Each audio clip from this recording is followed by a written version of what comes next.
গত ৫ আগস্ট স্বৈরাচার আওয়ামী লীগ সরকার পতনের পর সারা বাংলাদেশের বিভিন্ন জায়গায় হামলা, ভাঙচুর, অগ্নিসংযোগ ও লুটপাটের ঘটনা ঘটে।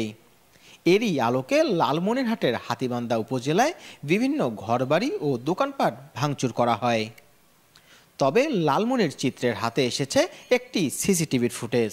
সেখানে স্পষ্ট দেখা যাচ্ছে হাতীবান্ধা উপজেলার সিঙ্গিমারী ইউনিয়ন বিএনপির সদস্য সচিব আব্দুল মোতালেবের নেতৃত্বে প্রায় অর্ধশতাধিক নেতাকর্মী সিঙ্গিমারী ইউনিয়নের দিঘিরহাট এলাকায় সারের ডিলার মঞ্জুরুল বসুনিয়ার সারের দোকান ভাঙচুর করে নগদ টাকা ও সারের বস্তা লুটপাট করেন। আর আব্দুল মোতালেব ওই দোকানে প্রবেশ করে ক্যাশ টেবিলের ডয়ার ভেঙে টাকা নিয়ে পকেটে ভরছেন।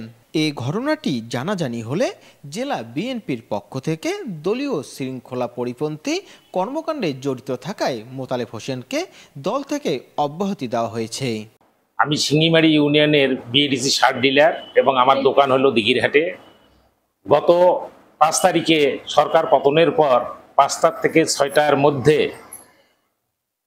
মোতালেব বিএনপির সেক্রেটারি সিঙ্গিমারী ইউনিয়ন হাতীবান্ধা থানা তার নেতৃত্বাধীন অর্ধ শতাধিক ছেলেপেলে এসে আমার দোকান লুট করে এবং দোকানে রক্ষিত আমার সারাদিনের বিক্রিত ক্যাশ ২ লাখ টাকা সহ মালামাল প্রায় ৭ লক্ষ টাকা লুটপাট করে নিয়ে যায়। উভয়ই সিদ্ধান্ত নিয়ে জেলায় সিদ্ধান্ত নিয়ে ইতিমধ্যেই কিছু প্রমাণাদি পাওয়ার পরেই আমাদের দলীয় নেতাকর্মীদের বিরুদ্ধে সাংগঠনিক ব্যবস্থা নিয়েছে এবং তাদেরকে দলের ব্যাপারে অব্যাহতি প্রদান করেছে। আব্দুল মোতালেব উপজেলার সিঙ্গিমারী ইউনিয়নের মৃত রিয়াজ উদ্দিনের দ্বিতীয় ছেলে।